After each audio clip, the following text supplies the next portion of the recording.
స్వచ్ఛత అన్ని రంగాల్లో ఉండాలి. మీలో కూడా నాకు 2 పనులు ఉన్నాయి. ఒక పక్క రాష్ట్రాన్ని పరిశుభ్రంగా మీ భవిష్యత్తుని బంగారు భవిష్యత్ చేసే బాధ్యత నాది. అదే సమయంలో రాజకీయాలు పూర్తిగా కలుషితం అయిపోయినాయి.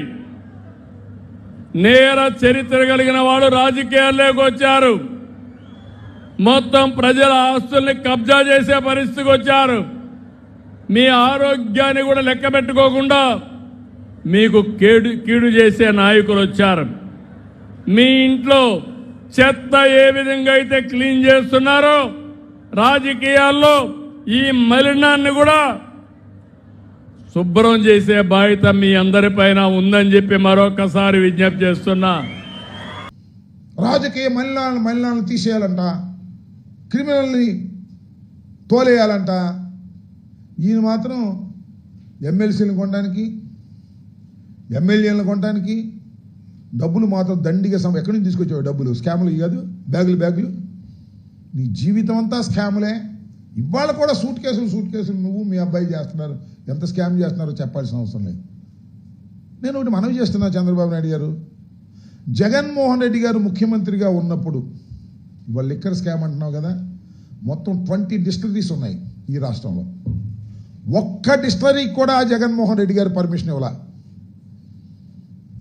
ఒక్క డిస్టిలరీకి కూడా. నువ్వు 14 డిస్టిలరీకి నువ్వు పర్మిషన్ ఇచ్చావు నీ హయాంలో. ఎప్పుడన్నా కానీ 14 ఊరిని ఇచ్చావు నువ్వు. క్యాష్ కొట్టుకు తీసుకోవాలి నువ్వు. వాళ్ళు చెప్పర్లు ఇప్పుడు, అది వేరే విషయం. 14 డిస్టిలరీలకు నువ్వు పర్మిషన్ ఇచ్చావు. ఆ డిస్టిలరీ వాళ్ళు కూడా మందు సరఫరా చేస్తున్నది. సరే, ఆ మిగతా 6 కాంగ్రెస్ గవర్నమెంట్లోనూ అప్పుడు ఇక్కడ వచ్చినాయి అనుకోండి. జగన్మోహన్ రెడ్డి గారి హయాంలో ఒక్క డిస్టిలరీకి కూడా పర్మిషన్ ఇవ్వకోకుండా నువ్వు ఇచ్చినటువంటి డిస్టిలరీల దగ్గర నుంచే మందు కొని ప్రభుత్వం అమ్మింది. దీనిలో వాడుగా చేశాడు, వీడిగా చేశాడు. ఈ కథలు నువ్వెన్ని పెట్టినా కూడా అవన్నీ కథలే తప్ప, స్టోరీలు తప్ప వాస్తవాలు కావు. దుర్మార్గమైనటువంటి ఆలోచన చేస్తున్నావు నువ్వు. ఎవరిని పడితే వాడిని అరెస్ట్ చేసి లోపలేయాలనుకుంటున్నావు. వేసుకో, చూసుకుంటాం. ఎక్కడ భయపడే ప్రశ్నే లేదు.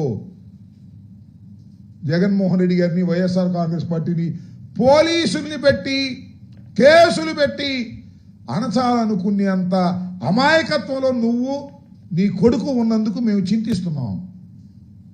ఇలాంటి వాటిని ఎదుర్కొంటాం, ఎదుర్కొని ముందుకు నడుస్తాం. ఎంతమందిని అరెస్ట్ చేసినా ఇంకా ఎవరెవరిని అరెస్ట్ చేస్తా ఉన్నా చేసుకోండి, చూద్దాం.